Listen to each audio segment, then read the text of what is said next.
গাড়ির কাছে আসতেই সেখানে ফারিসকে দাঁড়িয়ে থাকতে দেখে চমকে গেল ফাইজা আর মুস্কান।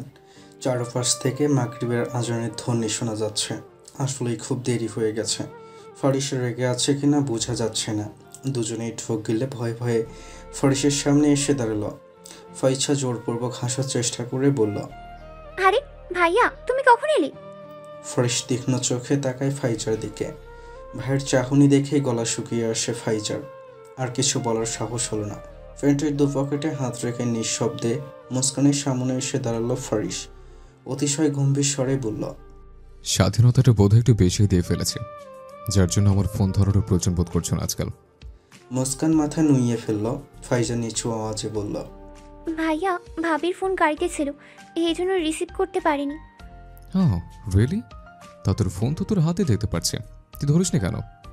ফাইজা আমতা আমতা করে বলল, আসলে ভাইয়া, এখন তো বাড়িই চলে যাচ্ছিলাম, তাই আর তোমার ফোন ধরিনি। আর একটা মিথ্যে বললে এখানে থাপড়িয়ে বেহুশ করে রেখে দেবো। হে আদব, ড্রাইভার চাচাকে না চিনে কোথায় গিয়েছিলে? ফাইজা কেঁপে উঠল, সাথে মুস্কানও। ফারিস এবার মুস্কানের উদ্দেশ্যে বলল, ফোন সাথে রাখতে বলেছিলাম না আমি? রাখুনি কেন? সন্ধ্যার আগে বাড়ি ফিরতে বলেছিলাম, এখন এখানে কি করছো? মুস্কান অনবরত ঘামছে।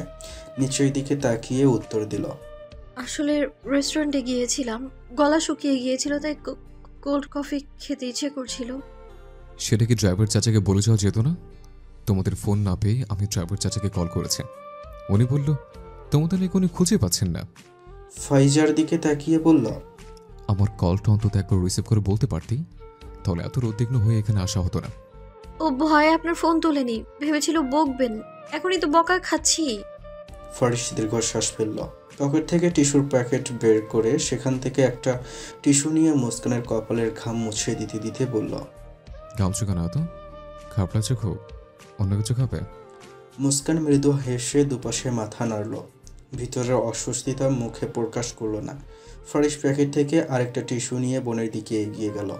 ফাইজার কপালের নাকের ঘাম মুছে দিয়ে বলল, খুব ক্লান্ত দেখাচ্ছে, যা গিয়ে গাড়িতে বস। এমন কোনো কাজ আর করিস না যে কাজের জন্য আমাকে ভয় পেতে হয়। ফাইজা মাথা নেড়ে দ্রুত গতিতে গাড়িতে গিয়ে বসল। লম্বা করে শ্বাস নিয়ে আবারও ফেলল। ভাইয়ের শেষ কথাটায় মনটা কেমন হঠাৎই উদাস হয়ে গেল তার। রাত 12টা। ঘুমানোর জন্য বিছানা ছেড়ে ঠিক করছিল মুস্কান। ঠিক তখনই ওয়াশরুম থেকে প্যারিস বের হয়ে আসে। এই রাতের বেলায় শাওয়ার নিয়েছে সে। মুস্কান আর ফাইজাকে বাড়িতে পৌঁছে দিয়ে ফারিস আবার চলে গিয়েছিল। ফিরেছে ঘামে জবজবে হয়ে। মুস্কান খাবার বাড়ার জন্য যেতে নিলে ফারিস খেয়ে এসেছিল বলে বাধা দিয়ে ওয়াশরুমে চলে গেল। ফারিস প্রায় সময়ই এমন বাইরে থেকে খেয়ে আসে। কখনো কখনো বন্ধুদের সাথে খেয়ে আসে, তো কখনো কখনো যে কাজ করে সে কাজের সঙ্গীদের সাথে, বা কখনো কোনো স্বনামধন্য লোকেদের সাথে। আবার কখনো বিভিন্ন পার্টির ইনভাইটেশন থেকেও রাতের ডিনার করে আসে ফারিস। যার জন্য মুস্কান আর খাবার বাড়তে গেল না, চুপচাপ বিছানা গোছাতে লাগলো। কুচকানো বিছানা বা অপরিষ্কার কোনো কিছু ফারিসেই দেখতে পারে না, যে কারণে মুস্কান সব আগে ভাগে পরিষ্কার পরিচ্ছন্ন করে গুছিয়ে রাখে। ওয়াশরুম থেকে বের হয়ে আগে নিজের মোবাইলটা হাতে নিল ফারিস। খালি বডি, পরনে শুধু ধূসর রাঙ্গা ট্রাউজার। চুল থেকে টপটপ করে পানি পড়ছে, অথচ গলায় টাওয়াল ঝুলিয়ে রেখেছে। চুল না মুছে ফোন দেখছে। মুস্কান কোমরে দুই হাত চেপে কপাল অন্ধকার করে ফারিসের সামনে এসে দাঁড়ালো। ফারিসের কোনো ভাবাবেগ না দেখে সে নিজেই ফারিসকে টেনে বিছানায় বসিয়ে গলা থেকে টাওয়াল নিয়ে চুল মুছতে লাগলো। ফারিস ফোনে চোখ রেখে মুচকি হাসে। মুস্কান ব্রেকে বলল, একে তো এই রাতের বেলা শাওয়ার নিয়েছেন, তার উপর আবার চুল না মুছে ফোনের ভেতর ঢুকে যাচ্ছেন, এখন আবার মিটিমিটি হাসছেন, ঠান্ডা লাগার ভয় নেই? ফারিস মুস্কানের কোমর ধরে হালকা একটু টান দিয়ে নিজের কাছে এনে বলল, তুমি থাকতে ঠান্ডা লাগবে কেন? তুমি আছো না, এই যে কত সুন্দর করে চুল মুছে দিচ্ছ। মুস্কান ফারিসের কাঁধে কিল বসালো তাকে ছাড়ার জন্য। ব্যথা না পেয়েও ফারিস ব্যথার অভিনয় করল। আউচ! মুস্কান ভেংচি কেটে বলল। শুধু ফাজলামো। ফারিস এবার প্রশস্ত হাসল। কালকে রেজাল্ট মনে আছে ম্যাডাম? মুস্কান উদাস হয়ে বলল, কেন মনে করাচ্ছেন? আমার টেনশন হচ্ছে। আচ্ছা, সব সময় 2 মাসের ভেতরে রেজাল্ট দিয়ে দেয়, এবার এত লেট কেন করলো? ফারিস দুষ্টু কণ্ঠে বলল, তোমাদের টেনশন বাড়ানোর জন্য। ধুর, সব সময় ফাজলামো। টাওয়াল রেখে ফারিসের দিকে একটা টি শার্ট বাড়িয়ে দিয়ে বিছানায় গিয়ে শুয়ে পড়ল মুস্কান। ফারিসও রুমের লাইট বন্ধ করে এসে মুস্কানের পাশে শুয়ে তাকে পেছন থেকে জড়িয়ে ধরে বলল, এত চিন্তা করছো কেন? তোমার রেজাল্ট অবশ্যই ভালো হবে। মুস্কান উল্টো ঘুরে শুয়েছিল। ফারিসের গলা শুনে তার দিকে ঘুরে ফারিসের বুকে ঘাপটি মেরে শুয়ে বলল। তবু টেনশন হচ্ছে আমার, যদি খারাপ হয়। ফারিস মৃদু হেসে মুস্কানের চুলে হাত বুলাতে লাগলো, আশ্বাস দিল, ভালো হবে, নিশ্চিন্তে ঘুমাও। খারাপ হলেও সমস্যা নেই। রিক্সাওয়ালাদের সাথে বিয়ে দেওয়ার ভয় থাকবে না, নিজের স্বামীর বাড়িতে আছো। মুস্কান আবারও ফারিসের বুকে হালকা করে কিল বসালো। অসভ্য লোক। সকাল থেকে সোফায় বসে টিভি লাগিয়ে রেখেছে ফাইজা আর মুস্কান। দুজনেই যথেষ্ট চিন্তিত। সকালের নাস্তাও করেনি এখনো। তাজমহল খাওয়ার জন্য বেশ কিছুক্ষণ জোরাজুরি করে রান্নাঘরে চলে গেলেন। মুস্কানের থেকেও আজ ফাইজা বেশি চিন্তিত। টিভির দিকে তাকিয়ে টেনশনে সমানে নখ কামড়িয়ে যাচ্ছে সে। রেজাল্ট তার ভালো হবে না, এটা ভালো করেই ধারণা করতে পারছে। একটা এক্সামও ভালো দেয়নি সে। এক্সামের সময়টায় নতুন নতুন ঋষাদের প্রেমের ভূত চেপেছিল ফাইজার মাথায়। প্রেমের সাগরে ভাসতে ভাসতে কখন যে পড়া থেকে মনোযোগ কমে গিয়েছে বুঝতেই পারেনি, যার ফলে এক্সামগুলো ভালো দেয়নি। মনে মনে দোয়া দুরুদ পড়ছে ক্লাসটা যেন মিস না হয়। প্রধানমন্ত্রীর কাছে রেজাল্ট হস্তান্তর করা হয়েছে। এবছর ফেইলের সংখ্যা বেশি আর প্লাসের সংখ্যাও কম। সেই থেকে ফাইজার টেনশন বেড়ে দ্বিগুণ। ফারিস নিজের ল্যাপটপ নিয়ে এসে বোন আর বইয়ের মাঝখানে বসে পড়ল। ইরশাদ তালুকদার, জিন্নাত, তানিয়া সকলেই ফোন দিয়ে কথা বলছে তাদের সাথে। টেনশন করতে একদম মানা করেছে। ওরা দুইজনেই স্টুডেন্ট হিসেবে ভালো, রেজাল্ট নিশ্চয়ই ভালো হবে। মুস্কানের অ্যাডমিট কার্ড হাতে নিয়ে ল্যাপটপে রেজাল্ট বের করার চেষ্টা করছে ফারিস। মুস্কান টেনশনে ফারিসের কোমরের অংশের টি শার্ট মুঠোয় ভরে রেখেছে। এদিকে ফাইজাও টেনশনে বারবার কপালের ঘাম মুছছে। জহরি তালুকদার আজ বাড়ি থেকে বের হননি। মেয়েদের রেজাল্ট জানার ইচ্ছায় সামনের সোফায় বসে গভীর আগ্রহ নিয়ে ছেলের দিকে তাকিয়ে আছেন। টিভিতে শিক্ষার্থীরা ঢাক ঢোল পিটিয়ে রেজাল্ট পাওয়ার আনন্দ উপভোগ করছে।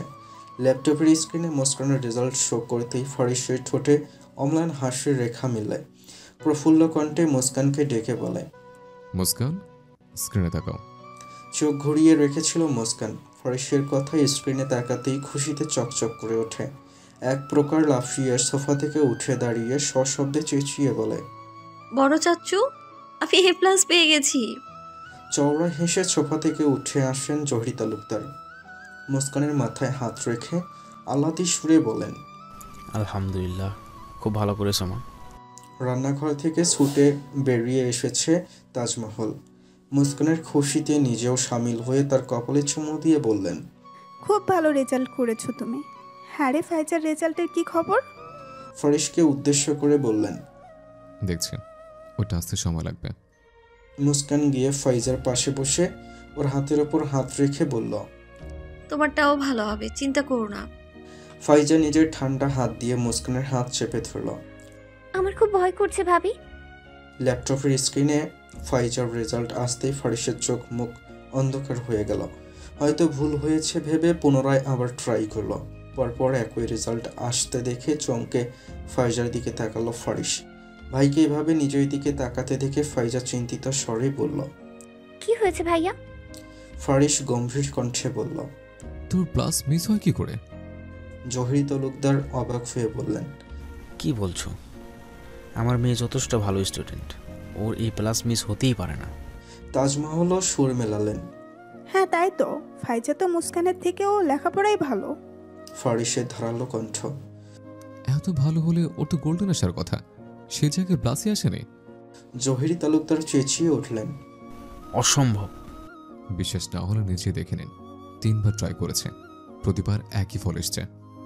ফাইজা এবার ফুফিয়ে উঠল। ধীরে ধীরে কান্নার স্বর বাড়তে লাগলো। জহির তালুকদার এবার নিজে বসলেন ছেলের পাশে। ল্যাপটপ নিজের দিকে ঘুরিয়ে তীক্ষ্ণ নজর বোলাতে লাগলেন। নিজেও একবার ট্রাই করে দেখলেন। স্পষ্ট লেখা উঠছে GPA 4.93। মনটা খারাপ হয়ে গেল জহির তালুকদারের। বন্ধু বান্ধব সবাই জানে মেয়ে এবার SSC পরীক্ষা দিয়েছে। তারা অনেকেই ফোন দিয়ে রেজাল্ট জানতে চাইবে, মিষ্টি খেতে চাইবেন। উনি তো আশাই করে ফেলেছেন মেয়ে হয়তো গোল্ডেন পেয়ে বসেছে। এরশাদ তালুকদার ফোন করেছেন। তাজমহল ফোন তোলেন। মুস্কানের রেজাল্ট জানার পর ফাইজারটা জানতে চাইলেন। লজ্জায় বলতে না চেয়েও বলতে হলো। সবাই অবাক হলেন, সান্ত্বনা দিলেন, সাথে খুশিও হলেন। বললেন, খারাপ করিনি, যথেষ্ট ভালো করেছে, তবে আর একটু ভালো করলে আরও ভালো হতো। A+ মিস যেত না, এই আর কি। ফাইজা জোরে জোরে কাঁদছে। মুস্কান পিঠে হাত বুলাচ্ছে, কাঁদতে বারণ করছে, কিন্তু ফাইজার কান্না বন্ধ হচ্ছে না। আবারও ফোন আসলো। তানিয়া ফোন করেছে। এবারও তাজমহল তুলল। একটু পর আবার জিন্নাত ফোন করলো। তাজমহলের এবার আর ফোনই তুলতে ইচ্ছে করছে না। জহিরের দিকে বাড়িয়ে দিয়ে বললেন, এই নিন, এবার আপনিই কথা বলেন। লজ্জা করছে আমার। বাড়ির এক মেয়ে রান্না বান্না ঘর সংসার সব সামলিয়েও প্লাস তুলে ফেলতে পারে, আর অন্যজন সারাদিন শুয়ে বসে আরাম করেও প্লাস আনতে পারে না। এসব কিছু আপনার জন্য হয়েছে। না করেছিলাম হাতে ফোন দিতে, আমার ছেলেটাও নিষেধ করেছিল। কলেজে উঠেনি, এখনই কিসের মোবাইল? কিন্তু আপনি শোনেননি। আপনার তো উদার মন, মেয়ের আবদার না রেখে থাকতেই পারেন না। এবার হলো তো, সারাক্ষণ ওই যন্ত্র নিয়ে চিপকে থেকে রেজাল্টটা খারাপ করলো। ওই মোবাইলই যত নষ্টের মূল। এই মোবাইল কোথায় তোর? দে মোবাইল, দে বলছি। ফাইজার হাত থেকে থাবা মেরে মোবাইল নিল তাজমহল। বিয়েই দিয়ে দিব তোকে। শ্বশুরবাড়ি গিয়ে মনোযোগ দিয়ে সংসার করিস। একদিকে বাচ্চা কাচ্চা পালবি, অন্যদিকে সংসারের কাজকর্ম করবি, তাহলেই শিক্ষা হবে তোর। পড়ালেখা আর করার দরকার নেই তোর। মায়ের কথায় ফাইজা এবার আরো জোরে জোরে কাঁদতে লাগলো। জহির রাগী সুরে বলল, তাজমহল হচ্ছেটা কি? আমার মেয়ে যথেষ্ট ভালো রেজাল্ট করেছে, থামো তুমি। এই আপনার লাই পেয়ে পেয়ে ও কারো কথাই শোনে না, যা ইচ্ছে তাই করে। আমি আর কিচ্ছু বলবো না। রাগে গটগট করে রান্নাঘরে চলে গেলেন তাজমহল। সাথে করে ফাইজার মোবাইল নিয়ে যেতেও ভুললেন না। মেয়ের পরিবর্তন ওনারও চোখে পড়েছে বেশ। এবার দেখবে ফোন কি করে চালায়। কলেজে পড়া শেষ না হওয়া অবধি এই ফোন আর দেবেন না উনি, সে ওনাকে যতই জোর করুক না কেন। তার আব্বার কথা আজকে বড্ড মনে পড়ছে। আজ তার আব্বা থাকলে মেয়ের এত ভালো রেজাল্ট শুনে যে কি খুশি হতো, সেটা বলে মা মেয়ে আফসোস করছে। তার আব্বার হায়াতটা আল্লাহ আর একটু দীর্ঘ করলে কি এমন হতো। রাহিলা বেগম ফোনে মেয়েকে অভিনন্দন জানিয়ে উৎসাহ দিয়ে বুঝিয়ে শুনিয়ে কল রেখে দিলেন। মায়ের কল রেখে দেওয়ার পরও দীর্ঘক্ষণ ফুপিয়ে ফুপিয়ে কাঁদল মুস্কান।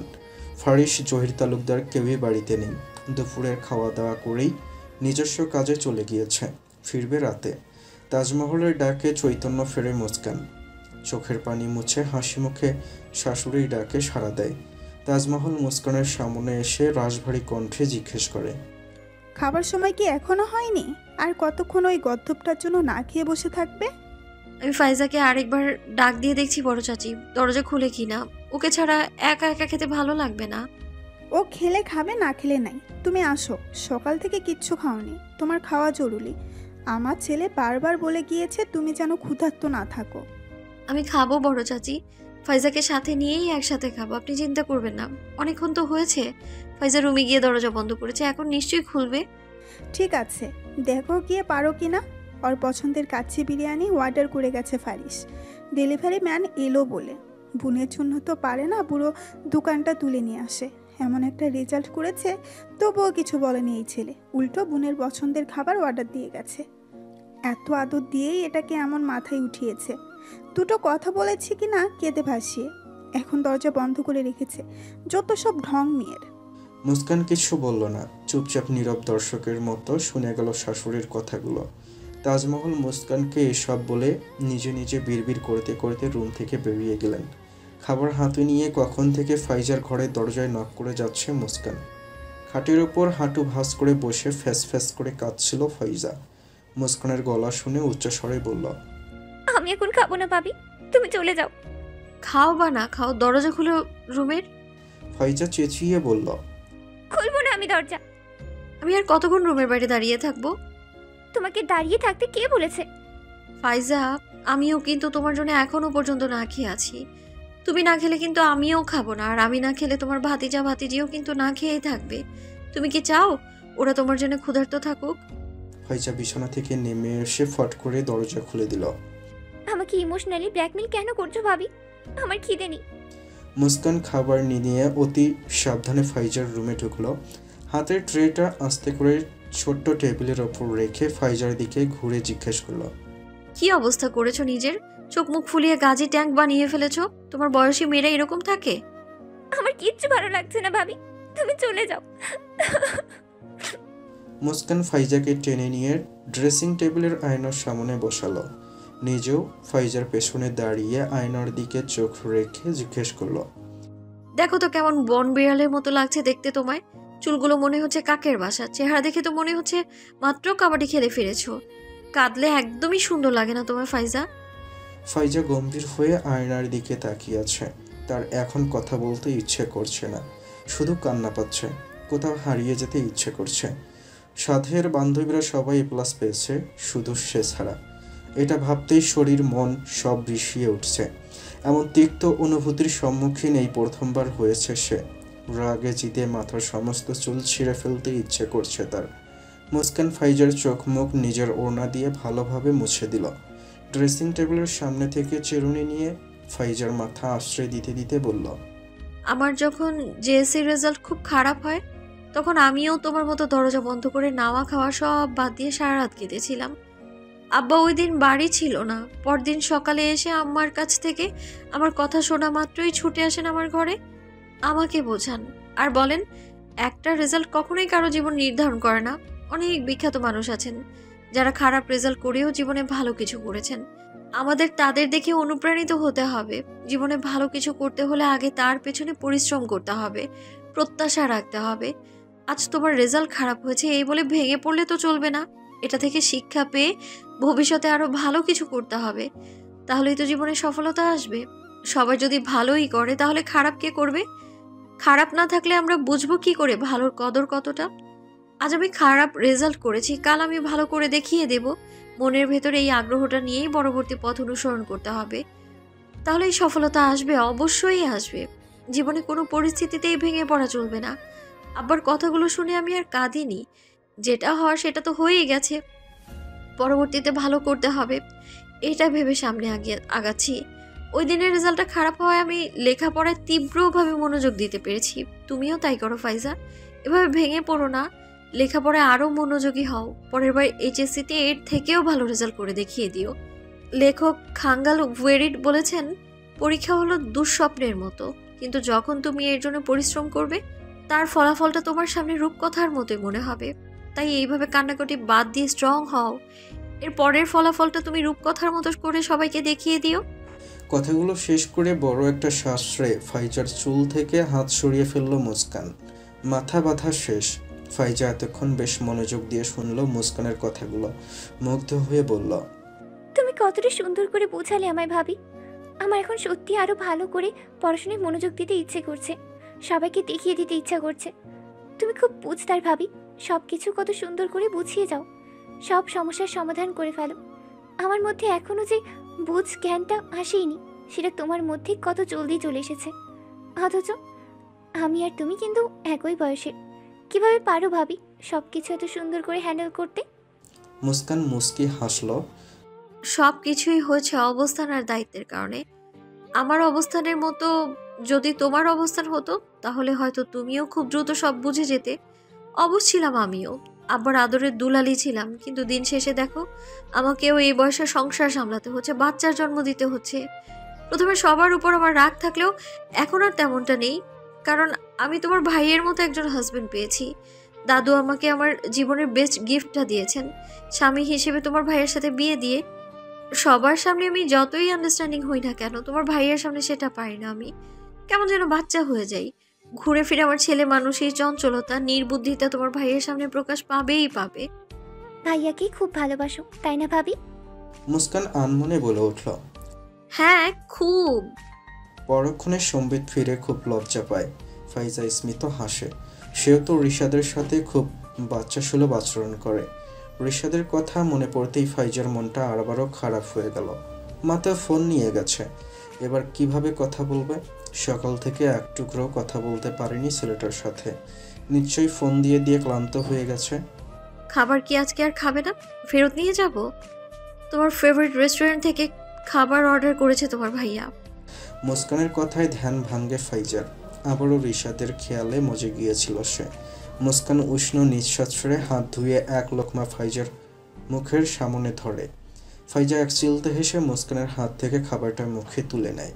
ফাইজাকে খাবার খাওয়াতে খাওয়াতে মুস্কান বলে, বুঝে গেছি, আজ আর নিজের হাতে খাবে না, আমাকেই খাইয়ে দিতে হবে। ফাইজাও হাসে। বাবা মা আর ভাইয়া ছাড়া এই প্রথম কারো হাতে খাবার খাচ্ছি আমি। মুস্কানও হাসে। ফাইজাকে খাওয়াতে পেরে শান্তি লাগছে তার। মাঝরাতে ফোনের শব্দে ঘুম ভেঙে গেল ফারিসের। মুস্কান তখন বেগ ভরে ফারিসের বাহুতে ঘুমাচ্ছে। এত রাতে কে কল করেছে ভেবে শোয়া থেকে ওঠার চেষ্টা করলো ফারিস।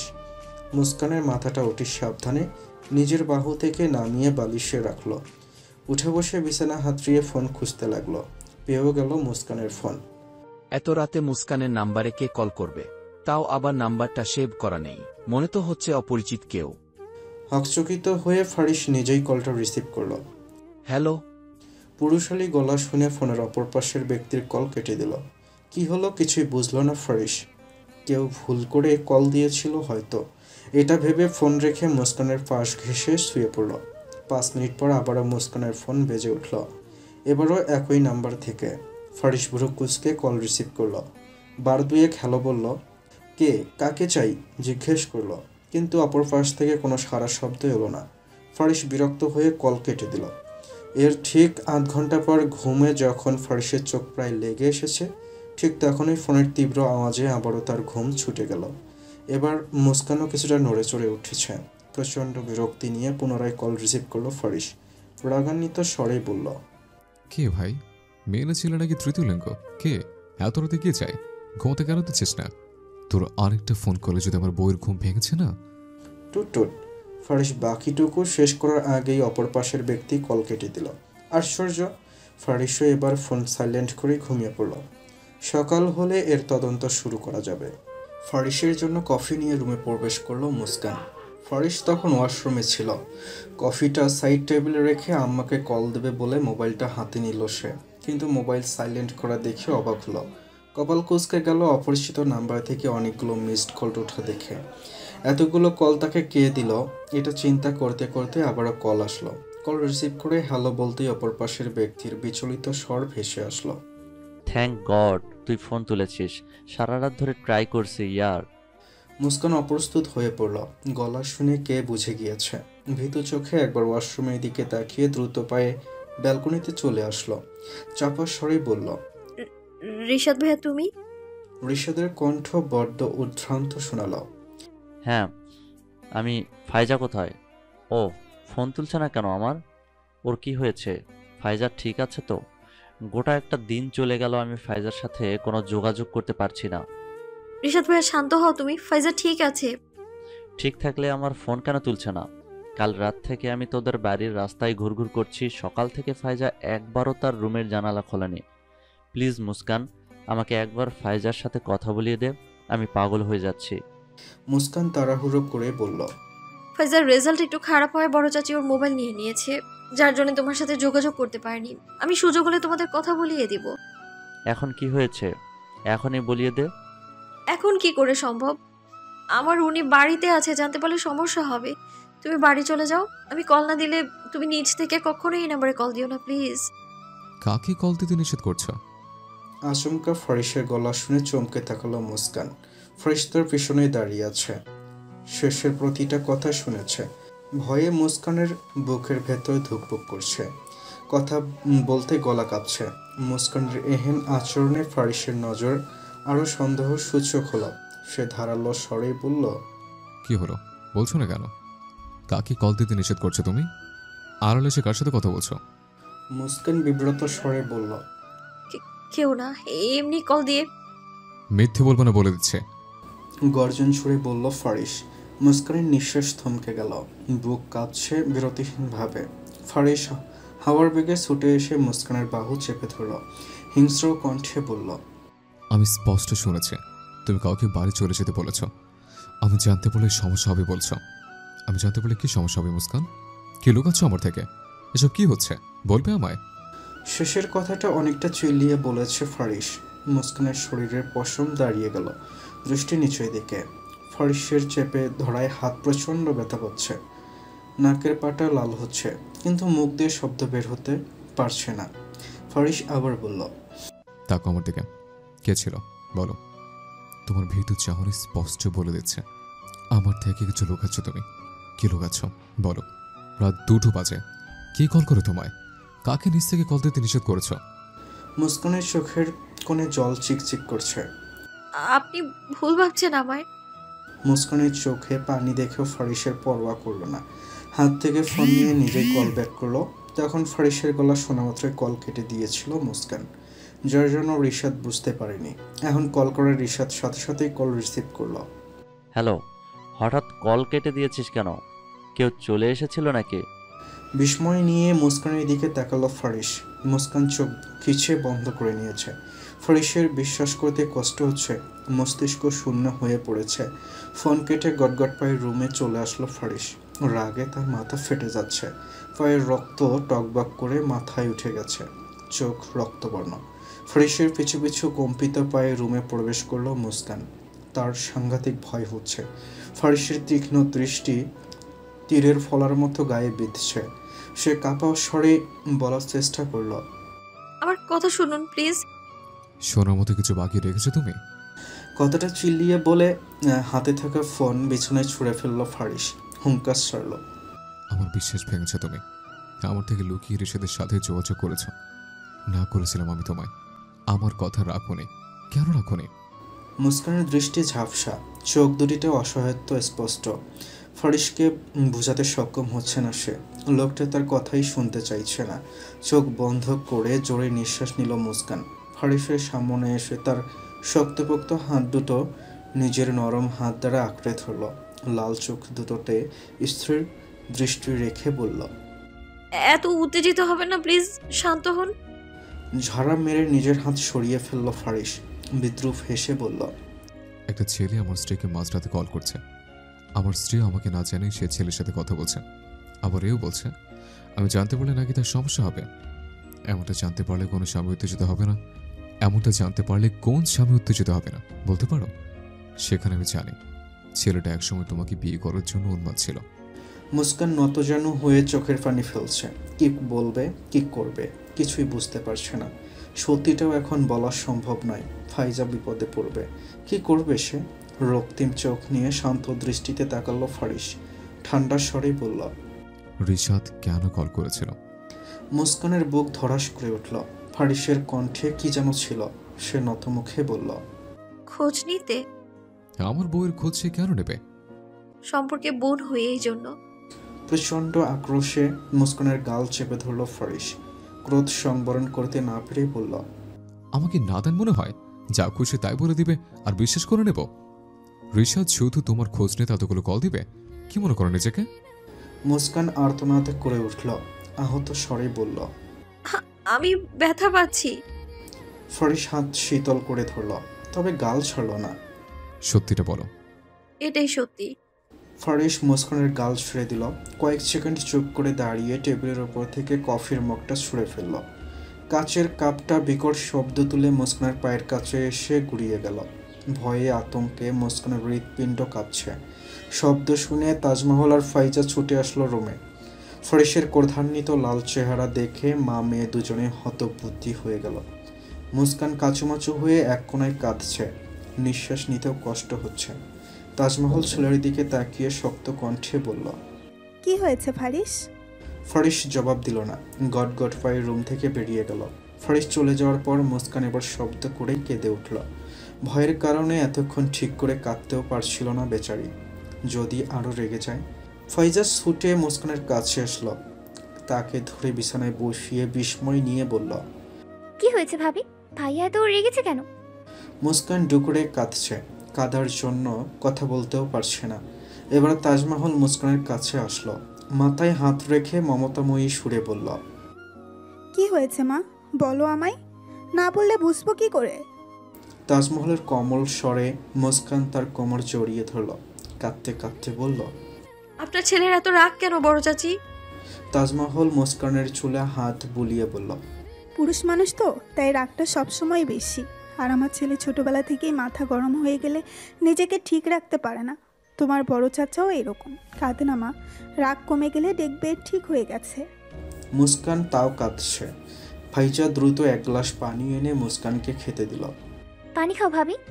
তাজমহল মুস্কানের চোখের পানি মুছিয়ে দিয়ে তাকে পানি খেতে সাহায্য করলো। মুস্কান পানিটা খেয়ে একটু শান্ত হতেই তাজমহল বলল, আসুক আজকে ওর বাবা বাড়িতে, হতচ্ছাড়াটাকে যদি কিছু না বলেছি তো আমিও দেখব। তুমি যাও মা, গিয়ে একটা গোসল দিয়ে ফ্রেশ হয়ে নাও। কিভাবে ঘেমেছো খেয়াল আছে? এভাবে তো ঠান্ডা লেগে যাবে। ফাইজা, মুস্কানের কাপড়গুলো একটু বের করে দাও তো। ফাইজা ছুটে গিয়ে কার্বোর্ড থেকে মুস্কানের কাপড় নিয়ে আসলো। তাজমহল মুস্কানকে বুঝিয়ে ওয়াশরুমে পাঠিয়ে বলল, জলদি গোসল করো, ওই অসভ্যটাকে এত ভয় পাওয়ার কিছু নেই। শাওয়ার নিয়ে এসে চিন্তিত হয়ে সোফায় বসে আছে মুস্কান। পাশেই ফাইজা বিহ্বল দৃষ্টিতে তাকিয়ে। মুস্কানের মুখ থেকে সব কথা শুনে তার কলিজা শুধু ধপাস ধপাস করছে। রিশাদকে অশ্রাব্য ভাষায় কয়েকটা গালি দিতে ইচ্ছে করছে তার। ওই লোকটা হচ্ছে যত নষ্টের মূল। ওর ফোনের জন্যই আজ তার ভাইয়া ভাবির মধ্যে এত বড় একটা ঝামেলা হয়ে গেল। সামনে পেয়ে নেক একবার শুধু একটা দিন একটু ধৈর্য ধরতে পারল না। সে তো যোগাযোগ করতই, এখন কি হবে? ফারিস ভাইয়া যদি জেনে যায় তাহলে ভাবির থেকেও আমার অবস্থা করুণ হয়ে ছাড়বে। বাচ্চাদের মতো শুয়ে বসে গড়িয়ে কাঁদতে ইচ্ছে করছে ফাইজার। কেন যে এসব প্রেম ভালোবাসায় জড়াতে গেল? কথা বলবে না সে, রিশাদের সাথে একটুও কথা বলবে না। ওই লোকটার জন্যই মুস্কানকে এত বিপদে পড়তে হচ্ছে। সে কি জানে না তার ভাই কেমন? জানতে পারলে কি করবে? এরপরেও এতবার কল করবে কেন? মুস্কানের মোবাইল হাতে নিয়ে রিশাদের নাম্বার ব্লক লিস্টে ফেলে দিল ফাইজা। তার জন্য মেয়েটাকে আর বিপদে ফেলবে না সে। এই অবস্থায় এমনিতেই অনেক ধকল গিয়েছে তার উপর দিয়ে। ফাইজা মুস্কানের পেছন থেকে জাপটে ধরে মুখ গোমড়া করে বসে রইল। মুস্কান বলল, এভাবে যে সবকিছু থেকে যোগাযোগ বন্ধ করে দিচ্ছ, তোমাকে না পেয়ে তো ডিরেক্ট বাড়িতে এসে উঠবে, তখন কি করবে? উঠলে উঠুক, মামার বাড়িতে উঠে না মানুষ। মুস্কান মৃদু হাসে। তার মনটা যে খুব উসখুস করছে। লোকটার রাগ কি করে ভাঙ্গাবে সে? দিন গিয়ে রাত হলো। ঘড়ির কাঁটায় 12:25। ফারিসের কোনো খবর নেই। সেই সকালে রেগে মেগে বাসা থেকে বের হয়েছে, একটা ফোনও করেনি। সারাদিন কিছু খেয়েছে কি না তাও জানা নেই। মুস্কান চিন্তিত হয়ে রুমে পায়চারি করছে। ফোন দিয়ে ফেলেছে কয়েক শতবার, কোনো নাম নেই, গন্ধ নেই। তাজমহল জহিরের কাছেও ফোন দিয়ে খোঁজখবর নিয়েছে ছেলের। ইন্ডাস্ট্রিতে যায়নি আজকে, না গিয়েছে নিজের কাজে। ফারিসের বন্ধুদেরও ফোন দিয়ে তার খোঁজ নেওয়া হয়েছে। কেউই বলতে পারে না ফারিস কোথায়। স্বামীর চিন্তায় অস্থির হয়ে পড়েছে মুস্কান। যত রাগ করুক কখনো এমন করেনি, সাথে সাথেই সব মিটিয়ে নিয়েছে। কিন্তু আজ কেন তাকে টেনশন দিয়ে মারছে? হাতের ফোনটা দিয়ে আবারও ফারিসের নাম্বারে কল দিল মুস্কান। রিং হচ্ছে কিন্তু তুলছে না। চোখ ভরে পানি আসে তার। লোকটা হঠাৎ এত নির্দয় হয়ে গেল কি করে? তার এতগুলো কল দেখেও তুলছে না। চোখ মুছে মেসেজ করে মুস্কান, আমি জানি আপনি ইচ্ছে করে আমার ফোন তুলছেন না, এমন কেন করছেন? এখনো বাসায় কেন আসছেন না? ফারিসের কাছ থেকে কোনো রিপ্লাই আসলো না। বেশ অনেকক্ষণ মুস্কান ব্যাকুল হয়ে ফোনের স্ক্রিনে তাকিয়ে রইল, যদি একটা টেক্সট আসে, কিন্তু আসেনি। আফসোস। মুস্কান আবারও মেসেজ করলো, আপনি কি আজকে বাসায় আসবেন না? আমি আপনার জন্য অপেক্ষা করছি। রিপ্লাই আসতে না দেখে কয়েক মিনিট পর আবারও বলল, আপনার বেবিরাও কিন্তু আমার সাথে অপেক্ষা করছে আপনার জন্য। নীরবে কিছুক্ষণ চোখের জল ফেলে দেয়াল ঘড়ির দিকে তাকালো মুস্কান। কাটা ঘুরে 12:55। দীর্ঘশ্বাস ফেলে রুমের লাইট নিভিয়ে ফেললো মুস্কান। কাত হয়ে বিছানায় শুয়ে কাঁদতে কাঁদতে লাস্ট একটা টেক্সট করলো, আপনি যদি আজকে বাসায় না আসেন, কাল সকালে কিন্তু আমায় আর পাবেন না। একেবারে জন্য দাদু বাড়ি চলে যাব আমি। এতগুলো মেসেজের একটা রিপ্লাইও করেনি ফারিস। রাগে দুঃখে বালিশের পাশে ফোন রেখে নিঃশব্দে কাঁদতে লাগলো মুস্কান। চোখের জলে বালিশ ভিজে যাচ্ছে। ঘড়ির কাঁটা যখন 1:30 ছুঁই তখন বাড়িতে আসে ফারিস। অন্ধকারে কিছু দেখা যাচ্ছে না বলে লাইট অন করলো। রুম জুড়ে আলোক রোশনির ছড়িয়ে পড়তেই চোখের সামনে ভেসে উঠল মুস্কানের কান্না ভেজা স্নিগ্ধ মায়াবী মুখশ্রী। ধক করে উঠল ফারিসের বুকটা। ঘুমাচ্ছে মুস্কান, কিন্তু চোখের পানি এখনো শুকায়নি। মুস্কানের মেসেজগুলো পেয়েই ছুটে এসেছে ফারিস। বাড়িতে আসার ইচ্ছে না থাকলেও আসতে হয়েছে। মুস্কান এক হাত ভাঁজ করে তার ওপর মাথা রেখে কাত হয়ে ঘুমাচ্ছে। কাঁদতে কাঁদতে হঠাৎই চোখ লেগে গেছে তার। ফারিস নিঃশব্দে মুস্কানের মুখের দিকটা এসে দাঁড়ায়। হাঁটু ভেঙে বসে গভীর নজর বুলাতে থাকে। মুস্কানের মুখটা খুব ছোট্ট দেখাচ্ছে, চেহারাই বলে দিচ্ছে আজ সারাদিন কাদা ছাড়া আর কিচ্ছু করেনি। ফারিসের চোখ জোড়া লালছে, এমনভাবে তাকিয়ে আছে যে চোখের পলকও পড়ছে না। তপ্ত শ্বাস ফেলে নিজের শুষ্ক ঠোঁটজোড়া এগিয়ে নিয়ে শান্তপর্ণে মুস্কানের ললাটে রাখে ফারিস। আস্তে আস্তে ভেজা চোখ, গাল, ঠোঁট সব শুয়ে দেয়। মুস্কানের ঘুম গভীর। ফারিসের আলতো ছোঁয়া সে মোটেও টের পায়নি। মুস্কানের গালের এক পাশে পড়ে থাকা ছোট্ট চুলগুলো আলতো করে সরিয়ে দিতেই ফারিসের চোখ পড়ে হালকা কালচে হয়ে যাওয়া আঙ্গুলের লাল দাগটায়। ওটি তীক্ষ্ণ করে না তাকালে দাগটা কারো চোখেই পড়বে না। ফারিস কপাল কুঁচকে দাগটা ভালো করে পর্যবেক্ষণ করে। মুহূর্তেই মনে পড়ে যায় তার সকালের করা কর্মকাণ্ড। চরম আশ্চর্য হয়ে ভাবতে থাকে কতটা শক্ত করে ধরেছিল যে দাগ পড়ে গেছে। ফারিস দ্রুত মুস্কানের জামার হাতা টেনে ওপরে তোলে। সেখানে তো আরও শক্ত করে ধরেছিল। ফারিসের ধারণা ভুল হয়নি। মুস্কান বাহুতে বসে যাওয়া আঙ্গুলের ছাপগুলো আরও প্রখর। বুকটা জ্বলে উঠল ফারিসের। রাগের মাথায় এতটা রুড আচরণ করেছে যে মুস্কান আঘাত পেয়েছে তাও বুঝতে পারেনি। হাত মুষ্টিবদ্ধ করে ফ্লোরেই ঘুষি মারল ফারিস। এত জোরে মেরেছে যে শব্দ শুনে মুস্কান উঠে পড়েছে। আপনি কখন এলেন? অবাক হয়ে বলল মুস্কান। ফারিস জবাব না দিয়ে উঠে গেল। ড্রেসিং টেবিলের ড্রয়ার থেকে ঔষধ নিয়ে এসে মুস্কানের পাশে বসল। মুস্কান চোখ গোল করে ফারিসের কাণ্ড দেখছে। ফারিস ঔষধটা আঙ্গুলে নিয়ে মুস্কানের গালে লাগাতে গেলে মুস্কান মাথা পিছিয়ে নিয়ে প্রশ্ন করল, কি করছেন? ফারিস চোখ গরম করে তাকাতেই মুস্কান চুপ হয়ে গেল। গালে ঔষধ লাগানো শেষে ফারিস মুস্কানের বাহুতেও ঔষধ লাগিয়ে দিল। মুস্কান মুখ গোমরা করে বিড়বিড় করছে, আঘাত দিয়ে এখন মলম লাগানো হচ্ছে? ফারিস পুরোটাই শুনল। গম্ভীর স্বরে বলল, আঘাত দেওয়ার মতো কাজ করো কেন? আমি কাউকে আঘাত দেওয়ার মতো কাজ করিনি। কেউ ভুল বুঝলে আমার কি? ফারিস কোনো কথা না বলে উঠে গেল। মুস্কান গলা চড়িয়ে বলল, আপনি আমার ফোন কেন তোলেননি? ফারিসের নির্লিপ্ত স্বর, তোমার ফোন তোলার অনেক মানুষ হয়েছে এখন, তাই প্রয়োজন মনে করিনি। মুস্কান বিছানা থেকে নেমে পড়ল। ফারিসের খোঁচা দিয়ে বলা কথাগুলো বেশ বুঝতে পারল, কিন্তু কথার পিঠে আর কথা বলল না। বেশি খোঁচাখুচি করতে গেলে ঋষাদের কল দেওয়ার আসল কারণ বের হয়ে যাবে। তার থেকে দু একটা ধারালো বাণী হজম করে নেওয়া উত্তম। বাড়িতে এসেছে এই অনেক। সে ধীর পায়ে হেঁটে ফারিসের পাশে দাঁড়িয়ে তাকে কিছু বলতে যাবে তার আগেই ফারিস ওয়াশরুমে চলে গেল। মুস্কান অসহায়ের মতো হাঁ করে দাঁড়িয়ে রইল সেখানটায়।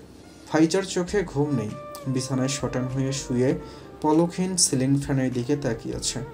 আজ সারাদিনে সে মায়ের পিছন পিছন ঘুরঘুর করেছে ফোনের জন্য, কিন্তু তাজমহল দেয়নি। কড়াকড়িভাবে বলে দিয়েছে হাজার ঘুরেও লাভ নেই, সে ফোন দেবে না। এমনিতেই যতই বলুক ঋষাদের সাথে কথা বলবে না, যোগাযোগ করবে না। দুদিন ধরে কথা বলতে না পেরে তার নিজেরই দম বন্ধ হয়ে যাচ্ছে। ফাইজা ঠিক করলো কাল যে করেই হোক বাবাকে বলে মায়ের থেকে নিজের ফোন উদ্ধার করবে। প্রয়োজনে দিনরাত 24 ঘন্টা মায়ের আঁচল ধরে বসে থাকবে, তবুও ফোন চাই তার। হাত মুখ ধুয়ে ওয়াশরুম থেকে বের হতেই মুস্কানকে তোয়ালে হাতে আগের জায়গায় দাঁড়িয়ে থাকতে দেখলো ফারিস। সে চুপচাপ মুস্কানের হাত থেকে তোয়াল নিয়ে হাত মুখ মুছতে মুছতে বলল, এখানে দাঁড়িয়েছো কেন? মুস্কান মিহি কণ্ঠে উত্তর দিল, আপনার জন্যই তো। দাঁড়িয়ে থাকতে হবে না আমার জন্য, গিয়ে শুয়ে পড়ো। খাবেন না? খাবার দেবো? না। মুস্কান আহত দৃষ্টিতে তাকিয়ে আছে ফারিসের দিকে। আর একটা কথাও বলেনি ফারিস। সোজাসুজি বিছানায় গিয়ে শুয়ে পড়ল। মুস্কানও হতাশ হয়ে লাইট নিভিয়ে ফারিসের পাশে শুয়ে পড়ল। মুস্কান পাশে শুতেই ফারিস অপর পাশে মুখ ঘুরিয়ে কাত হয়ে শুল। দৃষ্টি জোড়া ছলছল করে উঠল মুস্কানের। সে অনেকক্ষণ বাম হাতের তালুতে গাল রেখে ফারিসের সুঠাম দেহি পিঠটার দিকে তাকিয়ে রইল। আবারও চোখ ছাপিয়ে জল আসলো মুস্কানের। এমন করছে কেন লোকটা? তাকে এভাবে অবজ্ঞা কেন করছে? তার যে কষ্ট হচ্ছে বুঝতে পারছে না। মুস্কান বিছানা শুয়ে শুয়ে ডান হাতটা বাড়িয়ে দিতেই আবার পূর্বের জায়গায় ফিরে আসলো। সাহস হচ্ছে না বুকে, যদি খেপে যায়। তবুও ভয় আর অনুশোচনা নিয়ে ফারিসের পিঠে হাত রাখলো মুস্কান। সাথে সাথে ফারিসের কর্কশ স্বর ভেসে আসলো, কি চাই? তড়িৎ গতিতে হাত সরিয়ে নিল মুস্কান। কাপা স্বরেই বলল, মনে হচ্ছে আপনার মাথা ব্যথা, আমি কি টিপে দেব? বজ্রপাতের ন্যায় মুস্কানের দিকে ঘুরে তার উপর ঝুঁকে আসে ফারিস। দুই হাত বালিশে চেপে ধরে মুস্কানের দৃষ্টিতে দৃষ্টি রেখে বলে, এত কিছু বলছো, তাহলে এটা কেন বলছো না? তোমাকে অন্য পুরুষের সাথে কথা বলতে দেখলে আমার কষ্ট হয়, হৃৎপিণ্ডে রক্তক্ষরণ হয়। ঋষাদের মাঝে কি পেয়েছো তুমি, যার জন্য আমাকে ঠকাচ্ছ? Do you like Rishad? ছি, কি বলছেন এসব? আচমকা ফারিস মুস্কানের ঠোঁটে ঠোঁট মিলিয়ে দিল। হঠাৎ করে ফারিসের কর্মকাণ্ডে মুস্কান হতবিহ্বল হয়ে চোখ বড় করে ফেলল। ধীরে ধীরে বুঝতে পারল ফারিস নিজের সমস্ত রাগ ক্ষোভ তার ঠোঁটের উপর মেটাচ্ছে। কয়েক মিনিট পার হতেই মুস্কান ঠোঁটের জ্বলনে ছটফট করতে লাগলো। হাত নড়াচড়া করার চেষ্টা করছে, কিন্তু ফারিসের চেপে ধরে রাখার জন্য পারছে না। দীর্ঘ সময় পর মুস্কানের ঠোঁট ছাড়ল ফারিস। ঠোঁট ছাড়া পেয়ে মুস্কান বরাবর করে নিঃশ্বাস নিচ্ছিল। এর ফাঁকে ফারিস মুস্কানের কামিজের ফালি উঠিয়ে ভরা উঁচু পেটটায় অসংখ্য চুমু দিতে দিতে লাগলো। হালকা করে পেটে কান পেতে বাচ্চাদের উদ্দেশ্যে বলল, আমার কলিজারা কেমন আছে? ভালো আছে তো? জানো, তোমাদের মাম্মা না খুব পচা, তোমাদের বাবাকে কষ্ট দেয়। আগে তোমরা আসো, তারপর আমরা তিনজন মিলে মাম্মার সাথে ফাইট করব, কেমন? ফারিসের অভিযোগ শুনে ফিক করে হেসে দিল মুস্কান। তৎক্ষণাৎ ফারিসের চাহনি দেখে ঢোক গেলে ঠোঁট চেপে ধরল। এখনও সাংঘাতিকভাবে জ্বলছে তার দুটি অধর জোড়া। 3 দিন যেতেই ঋষাদ আর অপেক্ষা করতে না পেরে জিন্নাতকে নিয়ে হাজির হলো মামার বাসায়। এবার একটু আলাদা ভাবসাব নিয়েই এসেছে। মামু ওরফে না হওয়া শ্বশুরকে পটাতে পারলে 90% সলিউশন হয়ে যাবে। জিন্নাত কোনো কালেই এখন ছেলেকে নিয়ে ভাইয়ের বাড়িতে উপস্থিত হতে চাইছিল না, কিন্তু তার বদমাইশ ছেলে কী করে যেন তাকে ভুলিয়ে ভালিয়ে নিয়ে এসেছে। আতঙ্কে এখনও ঢিপঢিপ করছে জিন্নাতের ভেতরটা। যখন জানতে পেরেছে তার একমাত্র গুণধর ছেলে তার ভাইজিকে পছন্দ করে, তখন থেকে তার ফুসফুস, লিভার, কিডনি সব কাঁপতে শুরু করেছে। শখ খেয়ে 4 ঘন্টা শুধু বিছানার ওপরই বসেছিল। বেছে বেছে তার ভাইজিদেরই কেন পছন্দ করতে হবে এই ছেলের? দেশে কি আর মেয়ে নাই? বেশ কয়েকদিন ধরে ফাইজার জন্য ছেলের পাগলামো ছটফটানো দেখে জিন্নাত ভাইয়ের বাড়িতে আসতে রাজি হয়। আসার সময় পুরো রাস্তা ছেলেকে শাসিয়ে শাসিয়ে এসেছে। যদি কোনো গন্ডগোল করে তো ওনাকে আর খুঁজে পাবে না। রীতাকেও সাথে নিয়ে এসেছে জিন্নাত। ছেলে মেয়েকে নিয়ে ভাইয়ের বাড়িতে প্রবেশ করতেই তাজমহল ছুটে আসেন। তার যে সোফায় বসতে দিয়ে আপ্যায়নের ব্যবস্থা করেন। সকাল সকাল ঋষাদকে নিজের শ্বশুরবাড়িতে ড্রেসিং লুকে দেখে খুব বড়সড় একটা ধাক্কা খেল মুস্কান। তার স্বামী এখনও রুমে ঘুমাচ্ছে। আজ শুক্রবার, এই জন্য জহির তালুকদারও বাড়িতে। কি হবে আল্লাহ জানে। জিন্নাতের ডাকে তার কাছে এগিয়ে গেল মুস্কান। ঋষাদ আরাম করে সোফায় বসে ফাইটে উকিঝুঁকি দিচ্ছে। মূলত ফাইজাকে খুঁজছে সে। মুস্কান সোফার কাছটায় আসতে ঋষাদ ভাবলেশীন ভঙ্গিতেই বলল, তোর ননদ কোথায়? মুস্কান চোখ বড় করে তাকালো। জিন্নাত আর রীতা কাঁচতে শুরু করলো। জিন্নাত দাঁত কিরমির করেই বলল, ঋষাদ। ঋষাদ ডোন্ট কেয়ার ভাব নিয়ে মুস্কানের দিকে তাকিয়ে ভ্রু নাচালো। মানে কোথায়? মুস্কান চোখ বাঁকিয়ে একবার রান্নাঘরে শাশুড়িকে দেখে নিল। তোতলিয়ে বলল, ঘুমাচ্ছে। ঋষাদ হাত ঘড়ির দিকে তাকিয়ে ভ্রু কুঁচকে বলল, এত বেলা হয়ে গেছে এখনো ঘুমাচ্ছে? কোন রুমে ঘুমাচ্ছে দেখিয়ে দে তো। মুস্কান বিস্ফোরিত নয়নে তাকালো। জিন্নাত থতমত খেয়ে বলল, ভাইজা তো ঘুমাচ্ছে বললো, শুনিসনি তুই? ঋষাদ কিছু বলার আগেই তাজমহল সেখানে চায়ের ট্রে নিয়ে হাজির হলো। তাজমহলকে দেখে ঋষাদ বাদে বাকি 3 জনই দাঁত কেলিয়ে হাসলো। জিন্নাত একটা কাপ তুলে নিতে নিতে বলল, ভাইজান কোথায় বড় ভাবি? উনি তো একটু আগে মাত্র বের হলো। বাড়ির সাইডে ভাইটাই আছে হয়তো, এসে পড়বে জলদি। আর ফারিস? ও তো ঘুমিয়েছে, ডাক দিব? জিন্নাত ঝড়ের বেগে নিষেধ করলো। না না ভাবি, ডাকার একদম প্রয়োজন নেই, আমরা তো একটু পরেই চলে যাব। ঋষাদ বোম ব্লাস্টের মতো বলল। না দেখেই চা মুখে নিয়ে বিষম খেল জিন্নাত। তাজমহল হোক চকিয়ে গেল। রীতা আর মুস্কান জিন্নাতের পিঠে মালিশ করতে করতে বলল, একটু সাবধানে খাবে তো। রীতা কথা কাটাতে জোরপূর্বক হেসে বলল, ভাইয়া বলতে চাইছিল বাড়ির সবাইকে না দেখেই চলে যাবে। তাজমহল বলল, তাই তো, তোমরা সবে মাত্র এলে, একটু বিশ্রাম নাওনি আর এখনই চলে যাবে? রীতা তো কোনো ছোটবেলায় এখানে এসেছিল আর আসেনি। না বেরিয়ে আমি কিছুতেই যেতে দিব না তোমাদের। জিন্নাত শান্ত স্বরে বলল, জানেন তো ভাবি, বড় ভাইজান আর ফারিস ঋষাদকে পছন্দ করে না। ওকে দেখে যদি রাগারাগি করে। তাজমহল হেসে বলল, আরে ধুর, ওরা তো তোমার জন্যই রিশাদের উপর রেগেছিল। এখন তুমি রিশাদকে ক্ষমা করে দিলে ওরা আর রেগে থেকে কি করবে? তখন পরিস্থিতি অন্যরকম ছিল। আমার মনে হয় না তোমার ভাইজান রাখবেন, বরং রিতাকে দেখে আরও খুশিই হবেন। রিশাদের আর মহিলাদের মাঝে বসে থাকতে ইচ্ছে করছে না। তার চোখ দুটো ছটফট করছে ফাইজাকে দেখার জন্য। সে সোফা থেকে দাঁড়িয়ে নির্বিঘ্নে বলল, আমি একটু আপনাদের ছাদে যেতে চাই বড় মামি, অনুমতি পাবো কি? তাজমহল অমায়িক একটা হাসি দিয়ে বলল, কেন পাবে না? তোমার মামুর বাসা, যেখানে ইচ্ছে সেখানেই যেতে পারো। ওই তো ওই দিকটাই ছাদের সিঁড়ি, যাও। রিশাদ চুলে আঙ্গুল চালিয়ে সিঁড়ি বেয়ে দ্বিতীয় তলায় উঠে গেল। ছাদে যাওয়ার পথেই ফাইজার ঘর পড়ে। যেই ঘরটায় জানালার পাশে দাঁড়িয়ে ফাইজা তার সাথে কথা বলতো, অনুমান করে সেই ঘরেই ঢুকে যায় রিশাদ। তাজমহল খেয়াল না করলেও রিতা আর মুস্কান ঠিক খেয়াল করেছে। তাজমহল তখন জিন্নাতের সাথে কথা বলায় ব্যস্ত, যার জন্য জিন্নাতও খেয়াল করেনি। মুস্কান অসহায়ের মতো একবার ওপরের দিকে তো আরেকবার রিতার দিকে তাকাচ্ছে। রিতারও সেম অবস্থা। তার ভাই এতটা বেপরোয়া। জিন্নাতের সাথে কথা বলার এক পর্যায়ে তাজমহল বলল, তোমরা বসো, আমি গিয়ে ফাইজাকে ডেকে আসি। এত বেলা হয়ে গেছে, প্রধানমন্ত্রী এখনো পড়ে পড়ে ঘুমাচ্ছে। এতটুকু বলে তাজমহল ফাইজার রুমের উদ্দেশ্যে পা বাড়াতে যাবে, তার আগেই রিতা আর মুস্কান সহসা চিল্লিয়ে উঠল। না। দুইজনের চিল্লান শুনে তাজমহল থতমত খেয়ে তাদের দিকে তাকালো। জিন্নাত ভ্রু কুঁচকে বলল, চিল্লালি কেন দুটোতে মিলে?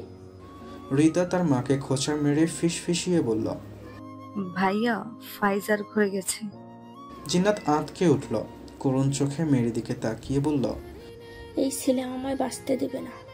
মুস্কান শাশুড়ির কাছে গিয়ে বোকা হেসে বলল, আপনি যাবেন কেন শুধু শুধু কষ্ট করে? আমি যাচ্ছি, আমি গিয়ে ডেকে আনছি। আপনি রান্না করে যান, ফুপিমণিরা এসেছে, ওদের জন্য নাস্তা বানাতে হবে না? ওনারা তো চলে যাবে বলছে। রিতা মুস্কানের সাথে সুর মিলিয়ে বলল, হ্যাঁ হ্যাঁ মামি, আমরা কিছুক্ষণের মধ্যেই চলে যাব। যাওয়ার আগে আপনার হাতের রান্নার টেস্ট করে দেখতে চাই। জলদি রেডি করেন। জিনাত সোফা থেকে ঝরে উঠে বলল, হ্যাঁ বড় ভাবি, আসুন, আমি আপনাকে সাহায্য করছি। বড় ভাই যেন তো এক্ষুনি এসে পড়বে। রিতার কথায় তাজমহল খুশি হলো, প্রফুল্ল স্বরে বলল, আচ্ছা তোমরা বিশ্রাম নাও, আমি এক্ষুনি রান্না বসাচ্ছি। মুস্কান রিতাকে আগে গেস্ট রুমে নিয়ে যাও, তারপরে ফাইজাকে ডেকে তুলো। ফারিসকেও ডেকো, ছেলেটা রাতে কিচ্ছু খায়নি। মুস্কান যেন হাফ ছেড়ে বাঁচল। সারা রাত হাঁসফাঁস করে সকালের দিকে ঘুমিয়েছে ফাইজা, তাই এখনো ঘুম ভাঙেনি। সচরাচর দরজা খোলাই থাকে ফাইজার। মুস্কান বা তাজমহল ফজরের নামাজের জন্য ডাকতে আসে। কখনো কখনো তার বাবা আর ফারিসও আসে রাতে বাড়ি ফেরার পর তাকে চকলেট বা অন্য কিছু দিতে। সেই হিসেবে আজও ফাইজার রুমের দরজা খোলা, শুধু একটু ভিড়িয়ে দেওয়া। রিশাদ দরজা ঠেলে ভেতরে ঢুকতেই একটা মিষ্টি সুবাস তার নাকে এসে ঠেকল। রুম অন্ধকার বানিয়ে গায়ে কাঁথা টেনে গুটিসুটি মেরে ঘুমাচ্ছে ফাইজা। রিশাদ পা টিপে টিপে ঘুমন্ত ফাইজার কাছে এসে দাঁড়ালো। পড়ার টেবিল থেকে চেয়ারটা টেনে নিঃশব্দে ফাইজার মুখোমুখি বসল। তীক্ষ্ণ দৃষ্টিতে তাকিয়ে ফিসফিসিয়ে বলল, বাহ, আমার ঘুম হারাম করে নিজে কি সুন্দর আরাম করে ঘুমাচ্ছে, ইচ্ছে করছে। রিশাদ ডানে বামে তাকিয়ে পানি ভর্তি গ্লাস দেখতে পেল। সে হালকা একটু পানি হাতের তালুতে নিয়ে ফাইজার মুখ বরাবর ছুঁড়ে মারল। ধরফড়িয়ে উঠে বসলো ফাইজা, ভয়ে চিল্লিয়ে বলল, কে কে? তোমার ভবিষ্যৎ জামাই। রিশাদকে দেখে বড় ধরনের একটা শক খেল ফাইজা। বালিশের পাশ থেকে দ্রুত ওড়না টেনে নিয়ে গায়ে জড়িয়ে বলল, তুমি তুমি এখানে কি করছো? রিশাদ দাঁত কিরমির করিয়ে বলল, জামাই ওদের খেতে এসেছি, যান, খাওয়াবে না? ফাইজা হন্তদন্ত হয়ে বিছানা থেকে নেমে লাইটটা অন করলো। মশকরা শোনার সময় নেই এখন, কেউ দেখতে পেলে কেলেঙ্কারি হয়ে যাবে। সে দরজার কাছে গিয়ে উকি ঝুঁকি মারতেই রিশাদ তার বাহু ধরে টান দিয়ে নিজের বুকে এনে ফেলল। ফাইজা ভীতু চোখে রিশাদের চোখে চোখ রাখতেই রিশাদ হিংস্র কণ্ঠে বলল, আমার সাথে যোগাযোগ বন্ধ করেছো কেন তুমি? ফাইজা কাপা স্বরে বলল, ফোন নেই। তোমারটা নেই, বাকি সবারটা তো আছে। একবার কথা বলে জানাতে পারতে। তেমন সুযোগ হয়ে ওঠেনি। রিশাদ ফাইজাকে আর একটু শক্ত করে চেপে ধরে বুকের সাথে মিশিয়ে বলল, 6 দিন হতে চললো তুমি আমার সাথে কোনো প্রকার যোগাযোগ করো না, কথা বলো না। Do you have any idea আমার বুকের ভেতরে কি চলছে? ফাইজার নিঃশ্বাস ঘন হয়ে গেল। রিশাদের এত কাছে সে এসে তার দম বন্ধ হয়ে আসছে, হাত পা অবশ হয়ে যাচ্ছে। ফারিস ঘুম থেকে উঠে ফ্রেশ হয়ে মুস্কানকে ডাকছে। মুস্কান তখন রিতার সাথে গেস্ট রুমে ছিল। ফারিসের গলা শুনে দ্রুত বের হয়ে ওপরে যেতে নিয়ে দেখে ফারিস ফাইজার ঘরের দিকে যাচ্ছে। মুস্কানের মাথা সাথে সাথে ভান ভান করে উঠল। ফারিসকে থামাতে জলদি গিয়ে তার সামনে দাঁড়ালো। ফারিস তখন ফয়জার দরজার অতি নিকটে চলে এসেছে। মুস্কান পুরো দরজা আগলে দাঁড়িয়ে দাঁত কেলিয়ে হেসে বলল, আপনি এখানে কি করছেন? ঘুম থেকে কখন উঠেছেন? ফ্রেশ হয়েছেন? ব্রেকফাস্ট করবেন না? একসাথে মুস্কানের এত প্রশ্ন শুনে ফারিস ভ্রু কুঁচকে গেল। সে শান্ত স্বরেই বলল, এভাবে দরজা লাগিয়ে আছো কেন? মুস্কান আমতা আমতা করে বলল, কই কই দরজা আগলে দাঁড়িয়ে আছি আমি কোথায়? আমি কি এতটাই মোটা হয়ে গেছি যে আপনি এই দরজা দিয়ে ঢুকতে পারবেন না? দরজার বাইরে থেকে ভাই ভাবির গলা শুনে ফয়জার অস্তিত্ব কেঁপে উঠল। সে দ্রুত রিশাদের বাঁধন থেকে ছুটে ছটফট শুরু করলো। আতঙ্কে বুক কাঁপছে, উপস্থিত বুদ্ধি কাজ করছে না। রিশাদকে যদি ফারিস তার রুমে দেখে তাহলে তাণ্ডব বইয়ে দেবে। ফাইজার অস্থিরতা দেখে রিশাদ ধমক দিল, এমন করছো কেন? ফাইজা ক্ষেপে তাকালো। আমাকে ধমক দেওয়ার সময় এখন? ভাইয়া দরজার বাইরে, তোমাকে আমার রুমে দেখলে কি হবে ধারণা করতে পারছো? রিশাদ ভাবলেশীন কণ্ঠে বলল, কি আর হবে, ধরে বিয়ে পড়িয়ে দেবে। চলো রোমান্স শুরু করি। তোমার হিটলার ভাই তা দেখে আরো তড়িঘড়ি করে বিয়ে দিয়ে দেবে। এদিকে ফারিস মুস্কানকে ধমকাচ্ছে, সরো সামনে থেকে, আমাকে ভিতরে যেতে দাও। পুরো দরজা আটকে আছো, আবার বলছো মোটা হয়ে গেছো। মুস্কান দুঃখী স্বরে বলল। আপনি আমায় মোটা বলছেন? ফারিস বিরক্ত হলো। আর আশ্চর্য তো, আমি কখন তোমায় মোটা বললাম? ফাইজার কোচিং টিচার কল দিচ্ছে, ওর সাথে কথা বলবো। মুস্কান নাক মুখ ফুসিয়ে বিড়বিড় করছে। এই কোচিং এর টিচার কল দেওয়ার আর সময় পেল না। ফাইজা চারপাশে চোখ ঘুরিয়ে অস্থির হয়ে রিশাদকে লুকানোর জায়গা খুঁজছে। এই তুমি জানলা দিয়ে লাফ দাও। রিশাদ চোখ কপালে তুলে বলল, হোয়াট? ফাইজা নিজের মাথায় নিজে চাপড় মারল। ধুর, কি বলছি। আচ্ছা তুমি খাটের নিচে ঢুকো। রিশাদ আগে থেকে 3 গুণ বিস্ময় নিয়ে বলল, আর ইউ ম্যাড? আমি ঢুকবো খাটের নিচে? আচ্ছা ঠিক আছে, তাহলে বাথরুমে যাও। কখনোই না, আমার 1 নাম্বার 2 নাম্বার কোনোটাই পাইনি, সো আমি বাথরুমে যাব না। ফাইজার জিদ্দে নিজের চুল ছিঁড়তে ইচ্ছে করছে। ও গড, এখন 1 নাম্বার 2 নাম্বার না পেলেও যেতে হবে তোমায়। ভাইয়া এক্ষুনি রুমে ঢুকে যাবে, ভাবি বেশিক্ষণ আটকাতে রাখতে পারবে না। রিশাদ ভ্রুক্ষেপহীন ভঙ্গিতে জবাব দিল, আটকাতে বলেছে কে? আসতে দাও তোমার ভাইকে, আমি ওকে ভয় পাই না। ফাইজর রিশাদকে ঠেলতে ঠেলতে বাথরুমের দিকে নিয়ে গিয়ে বলল, প্লিজ এই রিকোয়েস্টটা রাখো, আমার বাথরুম একদম নিট অ্যান্ড ক্লিন। রিশাদ আর কিছু বলার আগেই ফাইজা তাকে বাথরুমে ঢুকে বাইরে থেকে সিটকানি লাগিয়ে দিল। রিশাদ চিল্লাচ্ছে। ফাইজা। ফাইজা অনুরোধের স্বরে বলল, প্লিজ শব্দ করো না, মাত্র 5 মিনিট, ভাইয়া চলে গেলেই লক খুলে দিব। রিশাদ আর শব্দ করল না। কমোডের ঢাকনা লাগিয়ে সেটার ওপর বসে ফোঁস করতে লাগলো। মুস্কানকে সরিয়ে ফাইজার রুমে ঢুকে পড়ল ফারিস। ফাইজা কপালের ঘামটুকু মুছে দুর্বদ্ধ হেসে বলল, আরে ভাইয়া তুমি কিছু বলবে? মুস্কান ফারিসের পেছন থেকে উকি ঝুঁকি মেরে ফাইজাকে ইশারা করছে। রিশাদ কোথায়? ফাইজা চোখ টেরা করে মুস্কানকে বাথরুমের দিক দেখিয়ে দিল। ফাইজার ইশারা বুঝতে পেরে মুস্কান গাল ভরে হাসতে নিয়েও থেমে গেল। দুজনের এমন অস্বাভাবিক আচরণ দেখে ফারিস খেকিয়ে উঠল। What happened? ফাইজা দ্রুত জবাব দিল, কিছু না ভাইয়া। জহির তালুকদার বাড়িতে আসতেই বোনকে দেখে ঠোঁটে প্রশস্ত হাসি ফুটল। সেই হাসি আরো গাঢ় হলো বোনের মেয়েকেও সোফায় বসে থাকতে দেখে। জহিরকে দেখে রিতা মিষ্টি হেসে সালাম দিয়ে জিজ্ঞেস করলো, কেমন আছেন মামুজান? জহির সালামের উত্তর নিয়ে প্রফুল্ল কণ্ঠে বলল, ভালো মা, তুমি কেমন আছো? খুব ভালো। কখন এলে? নাস্তা করেছো? কিছুক্ষণ আগে এসেছিলাম মামু, নাস্তা করা হয়নি, আপনার জন্যই অপেক্ষা করছিলাম আমরা। জহির তালুকদার আনন্দিত স্বরে বলল, তাই নাকি? চলো তাহলে একসাথে নাস্তা করা যাক। রিতা হেসে বড় মামার সাথে কথা বলতে বলতে ডাইনিং টেবিলের কাছে চলে আসলো। মামা ভাগ্নির কথা বেশ জমে উঠেছে। জহির তালুকদার রিতাকে এটা সেটা জিজ্ঞেস করতে করতে তাজমহলকে খাবার দিতে বললেন। ফাইজা এতক্ষণ রিতার সাথেই বসেছিল। রিতা উঠে যাওয়ার পর বারবার সাদের সিঁড়ির দিকে তাকাচ্ছে। তার রুম থেকে বের হয়ে রিশাদ ছাদে গিয়েছে। এখনও তার বাবা কিংবা ভাইয়ের সামনে পড়েনি। ফাইজাকে সোফায় থম মেরে বসে থাকতে দেখে তাজমহল ডাক দিলেন। ফাইজা, এখনো সোফায় বসে আছো কেন? নাস্তা করতে আসো।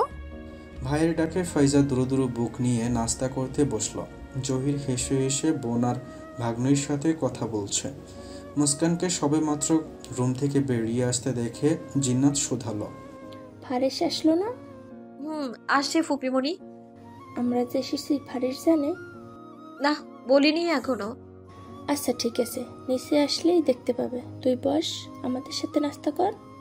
মুস্কান সাথে সাথে নাকচ করলো। না না, আমি নাস্তা করেছি।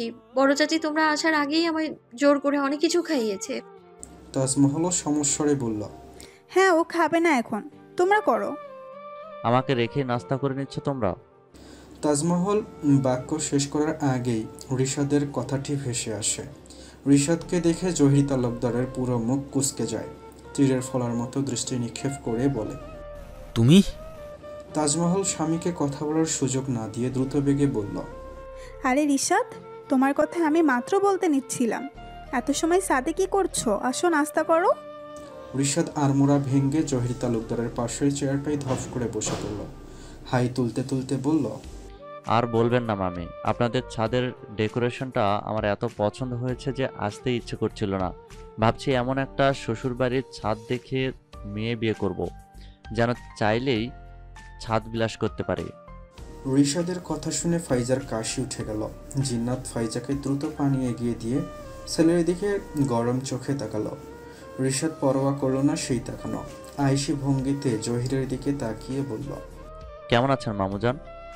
জহির থতমত খেল, কণ্ঠে বিরক্ত ফুটিয়ে বলল, তুমি কেন এসেছো? রিশাদ অবাক হওয়ার ভান ধরে বলল, এটা কেমন কথা? আমার মায়ের ভাইয়ের বাসা আর আমি আসবো না? নিজের মামুর বাড়িতে আসার পূর্ণাঙ্গ অধিকার আছে আমার। আমি এসেছি, আপনি খুশি হননি মামুজান? না। জহিরের মুখের ওপর না কথাটা শুনে রিশাদ বোকা বনে গেল। ঢোক গিলে অপমানটা হজম করে নাকি সুরে বলল, আপনি এভাবে বলতে পারলেন মামু? আমি আপনার একটা মাত্র বোনের একটা মাত্র পুত্র। একদিন আমিও তো আপনার ভবিষ্যৎ নাতিপুতির বা। জহির তালুকদার ভ্রু কুঁচকে তাকাতেই থেমে গেল। মেকি হেসে বলল, মামা হব। আর আপনি আমায় খুশি হননি? আর আপনি আমি আশায় খুশি হননি? রিশাদের বেফাস কথায় ফাইজার জানটা মনে হচ্ছে জিব্বার আগায় এসে আটকে আছে। হা করলেই বেরিয়ে পড়বে। প্রতিটা মুহূর্ত আতঙ্কে কাটাচ্ছে সে। জিন্নাত, মুস্কান, রিতার চেহারাও দেখার মতো। তাজমহল স্বামীর ব্যবহারে খুব বিরক্ত প্রকাশ করলেন। তিনি রিশাদের দিকে তাকিয়ে হাসার চেষ্টা করে বললেন, তুমি আসায় আমরা খুব খুশি হয়েছি রিশাদ। তোমার মামুজান কেমন গম্ভীর তা তো তোমরা জানোই। কিছু মনে করো না বাবা। রিশাদ তার মামির দিকে তাকিয়ে অমায়িক একটা হাসি দিল। দিস ইজ নট ফেয়ার মামুজান। আপনি খুবই ভালো বড় মামি। আপনার সাথে এমন একটা গম্ভীর মানুষকে মোটেও মানায় না। আমি আরো ভালো মামু ডিজার্ভ করি। এবার তাজমহল স্তব্ধ হয়ে গেল। বাকি সবাই নাক চুলকানোর ভান করে হাসি দেখার চেষ্টা করছে। জহির প্রচণ্ড ক্ষেপে বোনকে ডাক দিল, জিন্নাত, জি জি ভাইজান। এই বেয়াদবটাকে এখানে কেন নিয়ে এসেছিস তুই? জিন্নাত অসহায় মুখ করে বলল, পিছন পিছন আসল ধরে ঘুরঘুর করছিল ভাইজান, তাই রেখে আসতে পারিনি। জিন্নাতের কথা শুনে সবাই মিটিমিটি হাসছে। জহির তালুকদার আর কোনো কথা বলল না। গম্ভীর হয়ে খাবার খেতে লাগলো। তাজমহল রিশাদের প্লেটেও খাবার বেড়ে দিলেন। রিশাদ হাত ধুয়ে খাবার ছুঁতে যাবে তখনই গটগট পেয়ে সিঁড়ি দিয়ে নেমে আসে ফারিস। রিশাদকে দেখে ফারিসের চোখ অটোমেটিকলি লাল হয়ে যায়। মুস্কান সেই লাল হয়ে যাওয়া চোখ দেখে জড়সড় হয়ে দাঁড়ালো। ফারিস ঘাড় ঘুরিয়ে একবার তাকালো মুস্কানের দিকে। মুস্কান এমনিতেই ঘাবড়েছিল। ফারিসের তাকানোতে এবার বুঝি হার্ট অ্যাটাক করে বসবে। জিন্নাত ফারিসকে দেখে হাস্যোজ্জ্বল কণ্ঠে বলল, আরে ফারিস, আসতে তো দেরি করলি কেন? আয় আয়, আমার পাশে বসে নাস্তা কর। ফারিস গাল ফুলিয়ে শ্বাস ছাড়ে। রিশাদকে দেখে তার শরীর জ্বলছে, প্রচণ্ড রাগ উঠছে। কিন্তু সে তার ফুপিমুনিকে দেখেও রাগটা দমিয়ে নিল। গম্ভীর হয়ে জিন্নাতের পাশে চেয়ারটায় বসে প্রশ্ন করল, তোমরা কখন এলে? এসেছি তো অনেকক্ষণ হলো। রিতে আসতে চাইছিল তাই নিয়ে এসেছি। ফারিস রিশাদের দিকে তাকিয়ে বলল, শুধু কি রিতা আসতে চাইছিল? রিশাদ একটু বিব্রত হলো, চোখ বাঁকিয়ে ফারিসকে দেখে খাবার খেতে লাগলো। মুস্কান নড়ে চড়ে এসে ফারিসকেও খাবার বেড়ে দিল। ফারিস আসার পর ডাইনিং টেবিলে আর কোনো তেমন কথা হয়নি। তার ট্যালেন্টেড মামাতো ভাই ওরফে সম্বন্ধে বুঝে যাবে। ফাইজার ফোন ফিরিয়ে দিয়েছে তাজমহল, দেওয়ার আগে ভালোভাবে শর্ত ঠুকে দিয়েছে, লেখাপড়ায় কোনো গাফলতি করা যাবে না। ফাইজাও মাথা পেতে সেই শর্ত মেনে নিয়েছে। ফোন পাওয়ার খুশিতে সে যেন হাওয়ায় ভাসছে। রিশাদরা চলে যাওয়ার পরপরই তাজমহল ফোন ফিরিয়ে দিয়েছিল ফাইজার। আস্তে আস্তে দিনগুলো এভাবেই কেটে যেতে লাগলো। পেরিয়ে গেল আরও 4টা মাস। রিশাদের সাথে ফাইজার সম্পর্ক ধীরে ধীরে হয়ে উঠল আরও মধুময়। ফারিস, মুস্কান আর ফাইজাকে একই কলেজে ভর্তি করিয়ে দিল। মুস্কান প্রেগনেন্সির জন্য এখন কলেজে যেতে না পারলেও ফাইজা রেগুলার কলেজে যাচ্ছে। পড়ালেখাও মনোযোগ গভীর দিয়েছে ফাইজা। রিশাদও এখন ফাইজাকে পড়তে খুব ইন্সপায়ার করে। একটা ব্যাংকে জব নিয়েছে রিশাদ। কাজ ভালো হলে প্রমোশন পেয়ে যাবে, আরও উপরে উঠতে পারবে। ছেলের সত্যি সত্যি এমন পরিবর্তনে জিন্নাতের খুশির অন্ত নেই। ফাইজার কাছেও কৃতজ্ঞতার শেষ নেই ওনার। একে একে তানিয়া, শিল্পী, রাহিলা বেগম, রাতুল সকলেই যেন জেনে গেছে রিশাদ আর ফাইজার সম্পর্কের কথা। তারা সবাই রিশাদের পরিবর্তনে মন থেকে আনন্দিত। আর তাছাড়াও রিশাদ তো কখনো তাদের সাথে খারাপ ব্যবহার করেনি। আগে কারোর সাথে অতটা মিশতো না, এখন যতটা মিশে। তাই তারা রিশাদের ভেতরের কোমলতাটা বুঝতে পারেনি। 9 মাসের ভরা পেট মুস্কানের। হাঁটতে চলতে খুব অসুবিধা হয় এখন। হাত পায়ে পানি নেমে যা তা অবস্থা।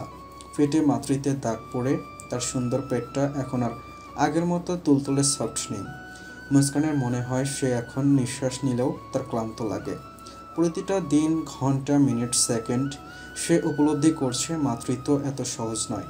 ফারিস এখন আগের থেকেও বেশি কেয়ার করে মুস্কানের কষ্ট দেখে তার নিজেরই কষ্ট হয়। সে যদি পারত মেয়েটার সব কষ্ট সে নিজের মাঝে নিয়ে নিত। বাচ্চাদের পায়ে আঘাতে মুস্কান যখন অস্ফুটের স্বরে কাঁদে, তখন ফারিস নিজেকে বড্ড অসহায় মনে করে। বাচ্চারা আর কয়েকটা বছর পরে আসলে হয়তো মেয়েটাকে এতটা কষ্ট পেতে হতো না। শুধু যে মুস্কান কষ্টই পায় তা কিন্তু নয়। প্রতিটা মুহূর্তে সে উপলব্ধি করে এক অন্যরকম সুখানুভূতি। যখন তার পেটে বাচ্চাগুলো নড়াচড়া করে, তখন মুস্কানের মনে হয় তার থেকে সুখী মানুষ এই পৃথিবীতে আর কেউ নেই। মুস্কান যখনই ভাবে সে মা হবে, তার তুলতুলে বাচ্চা দুটোকে সে আলতো করে বুকে জড়িয়ে ধরবে, কোলে নিবে, নিজের হাতে খাইয়ে দেবে, জামা কাপড় পরিয়ে দেবে, গোসল করিয়ে দেবে। তখন মুস্কানের মনে হয় এর থেকে শান্তির আর কিচ্ছু হতেই পারে না। খাটের ওপর পা ঝুলিয়ে বসে আছে মুস্কান। ফারিস পেছন থেকে তার চুল আশ্রিয়ে দিচ্ছে। প্রেগনেন্সির পর যেন মুস্কানের চুলগুলো আগে থেকে আরও লম্বা হয়েছে। অতটুকু পেটে 2টা বেবি নিয়ে সে নড়তেই পারে না। চুল আশ্রাবে দূরের কথা, শুধু এলোমেলোভাবে খোপা করে রেখে দেয়। ফারিসের জন্য সে চুলগুলো কেটে একটু ছোটও করতে পারে না, দেয় না লোকটা। অসুবিধা দেখালে বলে সে নিজে আশ্রিয়ে দেবে। বিছানার চাদর গোছানো, চুল আশ্রানো, মাথায় তেল দিয়ে দেওয়া, এসব মেয়েলি কাজ ফারিস আগে থেকে না জানলেও এখন শিখেছে। স্ত্রীর জন্য শিখতে হয়েছে।